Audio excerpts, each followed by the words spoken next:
नमस्कार। Astro adviser में आपका एक बार फिर से स्वागत है। कुछ चीज़ें हमारे लिए भाग्यप्रद होती हैं, भाग्यशाली होती हैं, हमारे भाग्य को खोलने वाली होती हैं।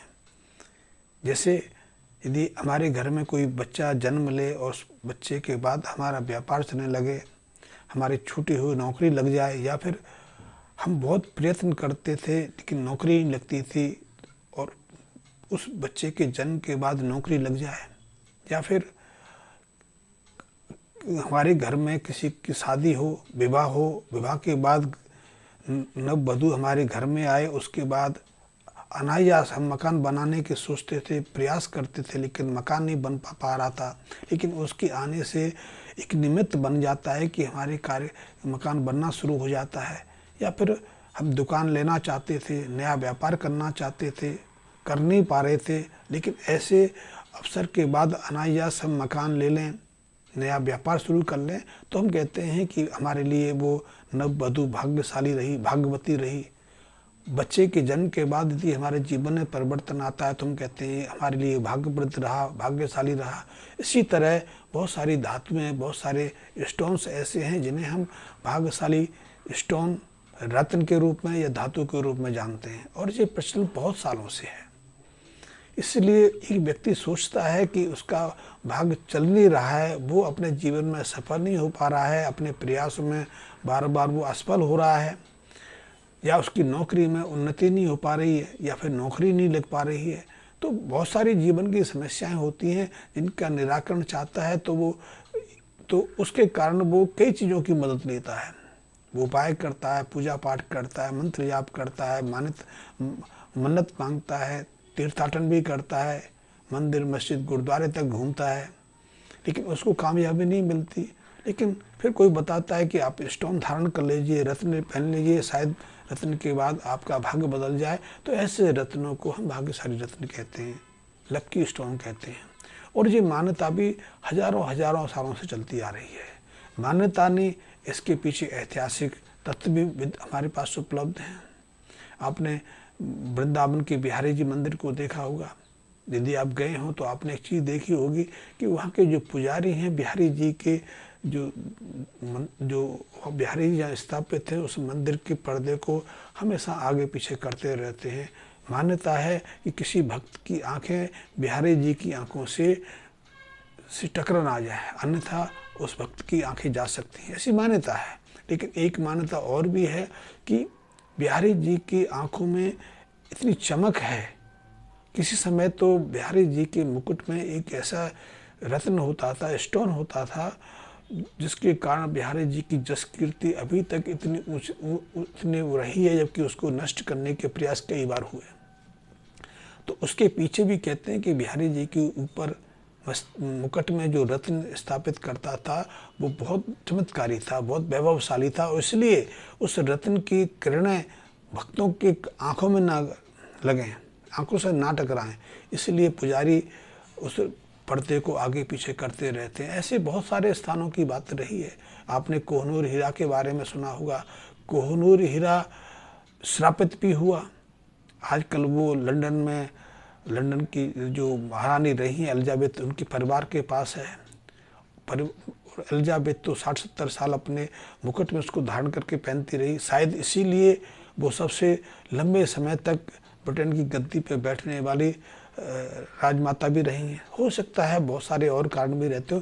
तो ऐसे जो लक्की स्टोन हैं, इनकी बहुत सारी कहानियाँ प्रचलित हैं, और ऐसे लक्की स्टोन, ऐसे लक्की धातु वस्तुएं हमें काफ़ी मदद भी करती हैं। यदि हम अपने प्रयास में कामयाब नहीं हो पा रहे हैं, या फिर हम अपनी नौकरी में उन्नति नहीं कर पा रहे हैं, हमें व्यापार में पूरी सफलता नहीं मिल पा रही है, परिवार में अनायास तनाव पैदा हो गया है, या फिर हम बार बार बीमार पड़ रहे हैं, बीमारी से पूरी तरह से रिकवर नहीं हो पा रहे, दवाइयाँ काम नहीं कर रही हैं, बहुत सारे जो हमारे सामने प्रतिकूल स्थितियाँ होती हैं, ऐसी प्रतिकूल स्थितियों से उबारने में, आगे बढ़ने में ऐसी जो स्टोन्स होते हैं, ऐसे जो रत्न होते हैं, वो बहुत कारगर साबित होते हैं।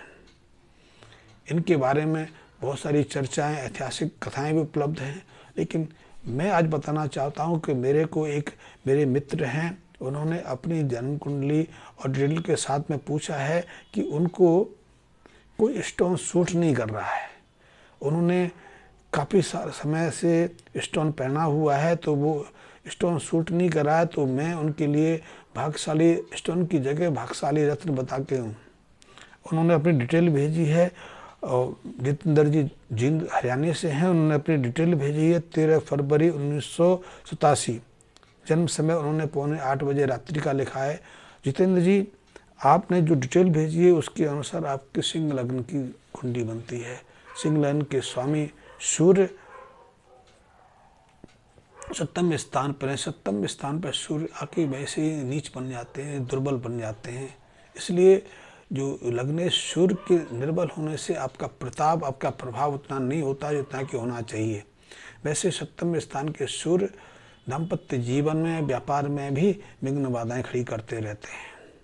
दाम्पत्य जीवन में यानी पत्नी का वो सहयोग आपको नहीं मिलता, वो गृहस्थ जीवन आपको उपलब्ध नहीं होता जो कि दूसरों को सहजता से उपलब्ध हो जाता है। व्यापार में भी निरंतर उथल पुथल की स्थिति बनी रहती है। इसके साथ में शुक्र राहु अष्टम स्थान पर, ये अशुभ योग है आपके लिए। शनि चतुर्थ स्थान पर वृश्चिक राशि के हैं। शनि भी चतुर्थ स्थान पर वृश्चिक राशि के बैठकर कई तरह की कठिनाइयाँ, कई तरह की विघ्न बाधाएं खड़ी करते रहते हैं। यद्यपि आपकी जन्म कुंडली मंगल मेष राशि के भाग्य स्थान में है, लेकिन भाग्य स्थान से 8वें स्थान पर शनि से उनको टक्कर लगी हुई है। इसलिए मंगल ने आपको कोई ज़्यादा प्रभाव नहीं दिखाया। इसलिए अब नौकरी में, व्यवसाय में ज़्यादा कामयाब नहीं हो पाए। आपने लक्की रत्न के ऊपर हो सकता है सूर्य के लिए माणिक्य धारण किया हो। मुझे नहीं मालूम कौन सा रत्न धारण किया है, लेकिन आपने कहा है कि वो आपको सूट नहीं करता। अभी आपको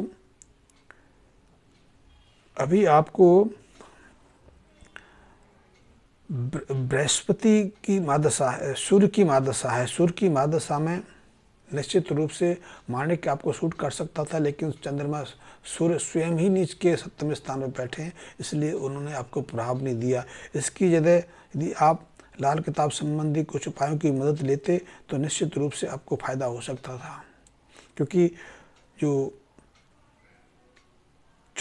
अष्टम स्थान का जो शुक्र, अष्टम स्थान का गुरु और राहु हैं, वो हमारे लिए कई तरह से हानिप्रद रहते हैं। अष्टम स्थान के गुरु और राहु दोनों मिलकर एक तो सबसे पहले तो गुरु चांडाल योग बना देते हैं। इसके चांडाल योग के कारण ना तो हमें दाम्पत्य जीवन में सुख मिलता है, परिवार में सुख मिलता है, ना धन की आगमन यथावत बनी रहती है। खर्चे ज़्यादा होते हैं, आमदनी कम होती है, जिस कीर्ति को भी क्षति पहुंचती है। हमारे शारीरिक स्वास्थ्य में भी गिरावट आती है। और ऐसे में यदि आप सामाजिक कार्य करते हैं तो सामाजिक कार्य में आपको पद प्रतिष्ठा भी उतनी नहीं मिलती जितनी की मिलनी चाहिए। और यदि ऐसे में, लाल किताब कहता है, ऐसे में यदि पराई स्त्रियों के साथ आपका संबंध बन जाए या फिर किसी विधवा स्त्री के साथ आपका संबंध बन जाए, तो ऐसे में आपका दुख, आपकी जस कीर्ति को और ज़्यादा नुकसान होता है। ऐसे में सबसे पहले तो आप दूसरे ग्रहों की जगह यदि आप शुद्ध असली मोती चांदी में जड़वा के धारण करते तो आपको निश्चित रूप से लाभ होता। आपकी जस कीर्ति तो बढ़ती बढ़ती आपको व्यापार में भी लाभ हो सकता था। लेकिन जो मोती का वजन है कम से कम 7 रत्ती का होना चाहिए और शुद्ध होना चाहिए। आजकल 100-125 रुपये का, 50 रुपये का भी मोती सहजता से उपलब्ध हो जाता है। वो मोती नहीं, वो प्लास्टिक की बनी एक बॉल टाइप की रहती है। कुछ मोतियों को आज के तमरों से भी तैयार किया जा रहा है कि हम मछली के मुंह में या सीप के मुंह में एक दाना डाल देते हैं और सीप को पालते हैं। हो सकता है वो असली हो या नकली हो, वो एक विवाद का विषय है, लेकिन असली मोती उसको कहते हैं जो स्वयं प्राकृतिक प्रक्रिया से निर्माण हो, जैसे वर्षा का आता था पहले। तो आप एक तो ये पहन सकते हैं। दूसरा, अष्टम स्थान पर जो बृहस्पति हैं वो भी अशुभ प्रभाव देते हैं। अष्टम स्थान का बृहस्पति अनायास व्यापार में कई तरह की विघ्न बाधाएं खड़ी कर देता है। तो ऐसे में हमें यदि बृहस्पति के कुछ उपाय कर लेते तो हमें निश्चित रूप से मदद मिलती। तो ऐसे में आपको 8 वीरवार एक नियम बना लेना है कि 8 वीरवार लगातार आपने एक पीपल के वृक्ष को पानी में दूध डाल के उसके पीपल पर चढ़ाना है। और दूसरा, आप पीले रंग का सूती धागा लेकर पीपल को 8 लपेटे हर रोज लपेटने हैं। 8 राउंड लेके उसके बाद उसकी जड़ में पानी चढ़ा के वहाँ घी का दिया रख के कुछ मिनट वहाँ बैठ के आना है। और यदि आप ऐसा 7 वीरवार निरंतर कर लेते हैं तो आपके जो व्यापार है, जो जीवन की रुकावटें, जो परेशानियां हैं जिसके कारण रत्न धारण करना चाहते हैं, तो उसका लाभ ही मात्र इसी पीपल के उपाय करने से आपका पूरा हो जाएगा। वैसे कुछ और उपाय भी हैं, क्योंकि सभी उपायों को, सभी व्याख्याओं को इस वीडियो के माध्यम से करना मेरे लिए मुश्किल होता है, क्योंकि इसका साइज बढ़ जाता है। साइज बढ़ने से मेरे मित्र थोड़ा अनईजी फील करने लगते हैं। तो मैं ये चीज़ें तो आपको बताती है। हाँ, यदि आप, और मैं मित्रों को भी कहना चाहता हूँ, बहुत सारे मित्र मेरे मैसेज बॉक्स में कोई अपनी डिटेल भेज देते हैं, लेकिन मुझे नहीं लगता कि उनकी समस्या का निराकरण मैं कहाँ बताऊँ। क्योंकि वीडियो बनाने की मेरी सीमित है कि मैं 1 या 2 वीडियो बना पाता हूँ, और मेरे पास मेरे मित्रों के तो 50-50 मैसेज आ जाते हैं। तो ऐसे में यदि मित्रों को अपनी समस्या का यथाशीघ्र समाधान चाहिए, पूरी तरह से उस बात पर डिस्कशन करना चाहते हैं, तो वो मुझसे मेरे व्हाट्सएप नंबर पर संपर्क कर सकते हैं, या मेरे फ़ोन नंबर पर मेरे से बात कर सकते हैं। लेकिन जो मित्र बात करना चाहें तो दोपहर बाद 3:30 बजे के बाद ही मुझे फ़ोन बुलाएंगे तो अच्छा रहेगा। और यदि आप अपनी सूचना मेरे व्हाट्सएप मैसेज पर दे देंगे तो जब भी मुझे समय मिलेगा मैं आपसे बात कर दूँगा, आपकी समस्या का निराकरण करने का प्रयास करूँगा। धन्यवाद मित्रों।